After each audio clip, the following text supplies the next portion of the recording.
Rise and shine. You're watching WCTV Eyewitness News. The Good Morning Show starts now. All right, it's 6:33 right now, and let's just take a moment to enjoy this nice view. I'd like to say the skies were clearing. Yeah. I'd like You like to say that. Not really. The skies aren't clear, but it's beautiful. It really is, This though. is Tired Creek in Grady County, so courtesy the weather stem camera there. That's a beautiful start to a fabulous Friday. A fabulous Friday. Yes, why not? It's fabulous Friday. I hope the weather cooperates. I got so many people asking for rain. I got so many people asking for sunshine. I got people asking for warm. I got people asking for cold. Yes. Some of you are going to be happy, some of you aren't. You know, it's one of those things, we can't have it all at the same time. But maybe we can get a little taste of all of those things coming our way. So let's see what we got going for you this morning. And we'll start off with some of the temperatures that they're way up on the warm side. It would be nicer to see these temperatures back closer to 60. That's where they're supposed to be this time of the day, this time of the year. But instead, they're closer to 70. In Perry, it is 70. Thomasville, 68. Valdosta, 69. At the airport in Tallahassee, it's 73. And I do see some fog in a few more spots. Valdosta now, visibility is down below 1 mile. Got a lot of warm, humid air in place, and that is pretty conducive for some fog. Now, the big story yesterday was big storms across the middle of the country. Some of that energy that was over parts of Louisiana and Arkansas fizzled out and started drifting our way, and it's trying to trigger a couple of showers even around here. Now, I don't expect big rains this morning, but there are at least a couple of specks on the radar. Parts of our coastal areas getting a couple of showers, some in South Georgia getting a couple of showers. So I do think we're talking about more chances for more showers, but it's not going to be all day nonstop steady rains. I think top temperatures can still get to 90. Maybe we can bring slightly drier and cooler air in for tomorrow a little bit before things crank back up on Sunday. I got lots to get to with that full forecast. We'll do it in just a few minutes. We begin this morning in Tallahassee, where police are investigating an armed robbery at the Dollar General on Lake Bradford Road. TPD saying the call came in just after 9:30 a.m. yesterday. They say the man walked into the store, took out his gun, and demanded money. Witnesses say they saw the man run out of the store across the street towards a tire shop down the road. TPD says the man did leave with an undisclosed amount of money. Anyone with information, please contact Tallahassee Police. Some continuing coverage now, and we're still learning details about the case of a pregnant Mariana woman found dead in Alabama. The Houston County Sheriff's Office confirming they believe Anastasia Gilley was shot. Also, the sheriff wants to clarify that the suspect, 33-year-old Marquise Devin McLeod, was an acquaintance of Gilley's, but not a boyfriend or her co-worker. HCSO says that Gilley was taken against her will and that they believe she was dead for at least 5 days before they found her remains. It does affect them, but you know, I have a great bunch of CID and patrol, very professional, and they do what they got to do. They hold back the emotions and they'll work the crime scene the way it should be worked. McLeod is facing charges including capital murder during a kidnapping in the first degree. That all carries a possible sentence of life in prison without parole or the death penalty. Continuing coverage this morning as the Leon County School District continues reviewing a book after a complaint from a parent. The book telling the story of the life of famous female tennis star Billie Jean King. Superintendent Rocky Hanna telling WCTV he met with that parent but was unable to resolve the issue. Our Savannah Kelly spoke with Hanna and the author of the book. If your library is filled with books that only represent things you agree with, you're in a terrible library. Brad Meltzer disappointed to find out his book, I Am Billie Jean King, was at risk of being removed from Leon County school classrooms. According to LCS, one parent filed a complaint about the book, taking issue with its mention of King being in a same-sex relationship. Meltzer says he fears for the future of Florida schools if books like these are allowed to be removed from the classroom. What makes me, really more sad than anything is look what books keep getting challenged. It's books about black people, books about brown people, in this case, books about gay people.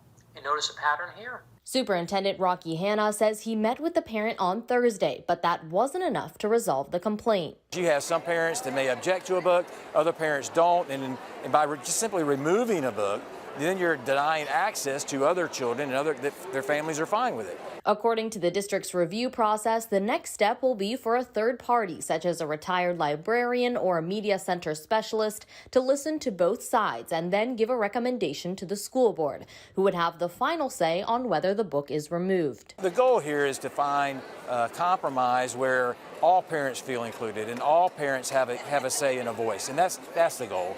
Reporting in Tallahassee, Savannah Kelly, WCTV Eyewitness News. WCTV reached out to members of the Leon County School Board to get their perspectives on the issue, but they would not comment, saying they didn't want to compromise their ability to make a decision if it does go to the board. All right, staying in Tallahassee, blueprint budget negotiations continue between city and county leaders as they decide on how and where to spend taxpayer money. Elected officials are getting the chance to advocate for projects and infrastructure improvements in their districts and beyond in what's going to be the first of several budget workshops that they'll hold. Now, at a City Hall meeting last night, city and county leaders discussing cutting funding for corridors like the Northeast Gateway from $12 million to $4 million. They also discussed $18 million to fund Northeast Park improvements to build tournament-style fields and expand recreational facilities. The talks centering around proposals and where money could be pulled from to fund them. A major concern for Commissioner Rick Minor. He believes that the new blueprint budget is neglecting residents on the east and west sides of Tallahassee and Leon County. He says that this budget moves $27 million from East Leon County projects and $4.6 million from West Leon County projects to fund Blueprint.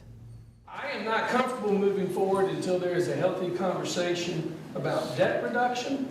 We really dive into the projects of what are the increased cost of construction and what is additional money found that's going to be bonded just to be put into a project. So.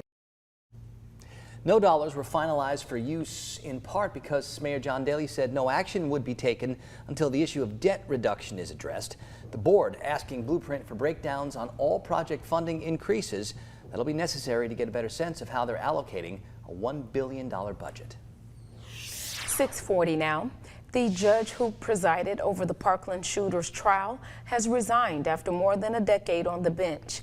Nicholas Cruz was found guilty and sentenced to life in prison without parole for killing 17 people at Marjory Stoneman Douglas High in 2018. We're here this afternoon. Broward Circuit Judge Elizabeth Shearer resigned effective June 30th. She did not give a reason in her resignation letter to Governor Ron DeSantis. In April, the state Supreme Court removed her from another death penalty case. The justice said she showed unfair sympathy for prosecutors in the Parkland case. They pointed out that she hugged prosecutors and family members of victims in her robes after the sentencing. In Florida, Governor Ron DeSantis busy yesterday signing 37 bills into law. Among those, a bill that will keep his travel record secret. The new measure blocks law enforcement agencies from sharing any records about the governor's security and travel, either past or future. And it's not just the governor himself. It also protects the travel information of people whose services are requested by the governor. Lawmakers say the move was necessary to prevent people from plotting an attack against DeSantis. Time now for First Alert Weather with meteorologist Rob Nucatola.